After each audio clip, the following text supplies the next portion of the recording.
Cheers and welcome to Bitter Reality Brewing. Yes, we're brewing 3 beers at once. But for this video, this is gonna be the Stupid Lime Lager. That's right, Stupid Lime Lager. And I'll explain, but based on when I released the videos, if you're interested, this is gonna be a Belgian rye IPA, and the one over here is going to be a classic Saison. And without fruit, and I am a huge fruit Saison fan, but I'm going for pure Saison, no fruit. Now, for the Stupid Lime Lager, summer is just sucking, it's hot, and I decided, you know what? I need a beer to finish summer off that's nice, light, easy drinking, that I would enjoy. So yeah, that's what this is gonna be. And what I mean by Stupid Lime Lager, I'm looking to zest like 9 limes. You heard me, 9. I'm debating, I think I'm gonna put them into the last few minutes of the boil and then move them on over to the actual primary fermentation. I'm debating on that part, but I probably will. But very simple grain bill, nothing exciting here. But we're at 6 3/4 pounds of Pilsner. 6, yeah, there we go. 1 3/4 pounds of flaked yellow corn. I thought about doing a hominy lager. I've had one recently. I was not impressed. It was okay. So it is what it is. 4 ounces of carapils. My lagers just don't always have a lot of head retention, and so I figured a little bit might help. Probably should put a whole ½ pound, but we'll go 4 ounces. And there's a reason for me keeping the grain bill kind of on the small side, because what is this? Only 8 pounds, 12 ounces, which still seems like a lot for what I'm doing. 1 ounce of Saz at 30 minutes, 2 ounces of Saz at 5 minutes. I'm just in a spicy mood, you know what I mean? If you've seen the other 2 videos yet, I'm in a spicy mood. And then I decided, you know what? And I'm not 100%, I'm about 95% sure I want to use this. It is Soft Lager S189. Yeah, supposedly it's one of the cleanest lagers out there for the ones I currently have in my inventory. So I'm thinking about using this. My goal here is to get a beer under 5%. So I'm estimating 76 plus or minus on that on the efficiency. And it is estimated that it's gonna be somewhere around the 4.5, 4.7% ABV. I figure if it's under 5, I'm good. My problem, if I get under 4, sometimes the flavor just doesn't stand out as much. So that was a little bit of a concern there. But yeah, got the brewing salts here. I'll put them up maybe over there. There we go. Let's get mashed in. Okay, I mashed in over here. I did 2 things different on the Stupid Lime Lager, whatever you want to call it. It's got another hour and 10 minutes. So it was just a little bit ago.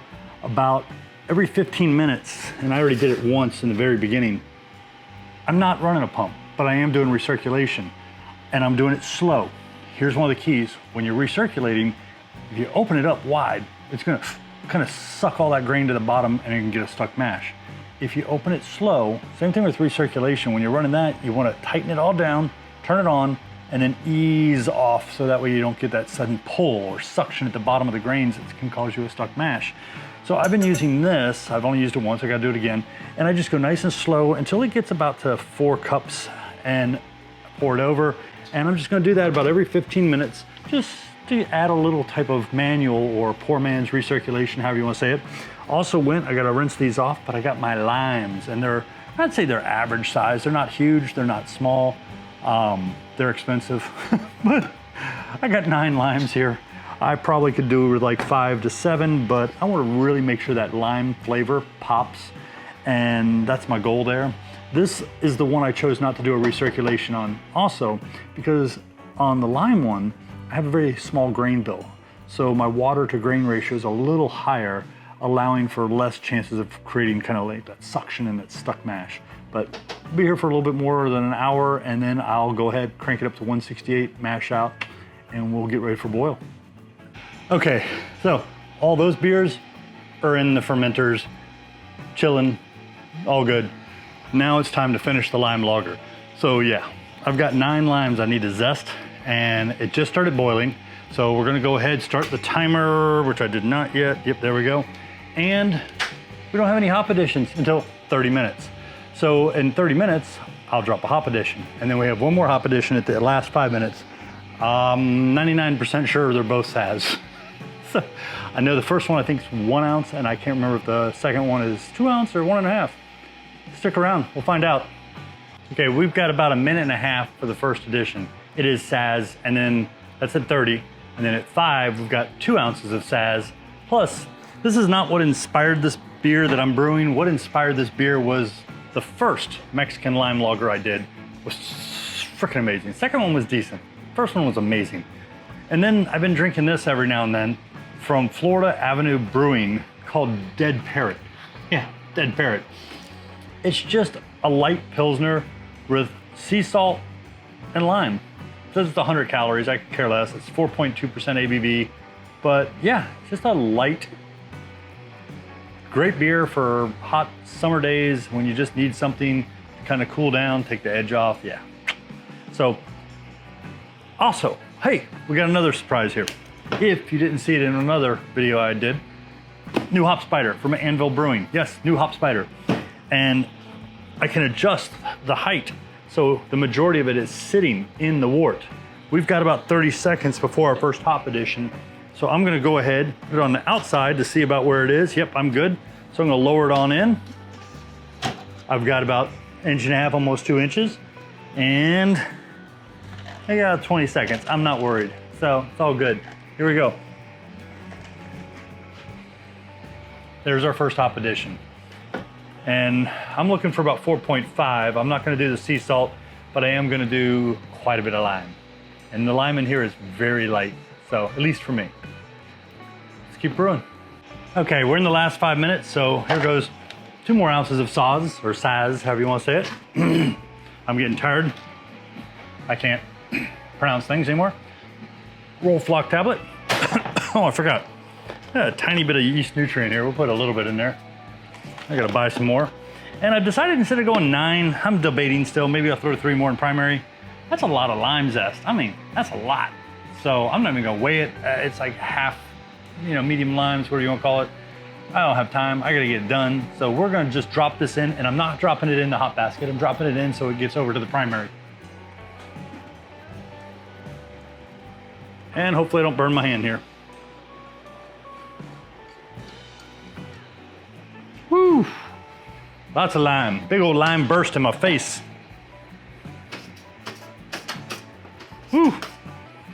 That's what I'm talking about. Okay, we'll be here for 5 more minutes, and then I gotta rinse this off so we can chill that down. Okay, there we go. Power up, off. Temp, set to 39, doesn't really matter. And shut this stupid thing off. There we go. Only thing bad about having your hop spider way up in there, does a great job, but it gets really hot.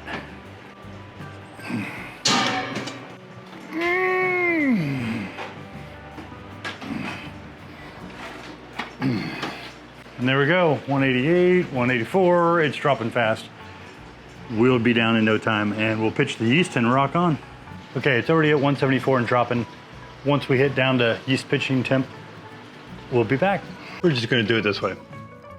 Okay, so of course, out of all 3 beers, the one that exceeded efficiency massively, the one I wanted low ABV, shooting for about 4.5. Yeah, I know it's only OG right now. Ended up with a 1.052, was shooting for a 1.048. Turned around, I just added a 1/4 gallon of distilled water. Yeah, distilled water, same thing. Reverse osmosis with deionized water. But needless to say, that should bring it down to around 4.8 plus or minus 1. I just wanted to under 5. I mean, 4.5 would have been great. 4.8 is fine. I would love 4.8. I did decide to use the last 3 limes because I didn't see a lot of it come out of here. I didn't smell it like I did when it was boiling. I noticed a tiny bit. So I went ahead, I'd star sand them. I'll tell you, for some reason, if you don't rinse the star sand off really good, they start getting like sticky or tacky. It's kind of weird. But yeah, got the yeast here. We're gonna go ahead and pitch the yeast. Already cleaned it, had it on a paper towel, don't worry. Oh, and this is my flat bottom fermenter. It went over 5 PSI during the transfer, and now it's no longer flat bottomed. Yeah, it's not designed for pressure, but I figured it could handle a little, just to do a transfer. Yeah, I looked away for a moment, that's all it took. So this is 189.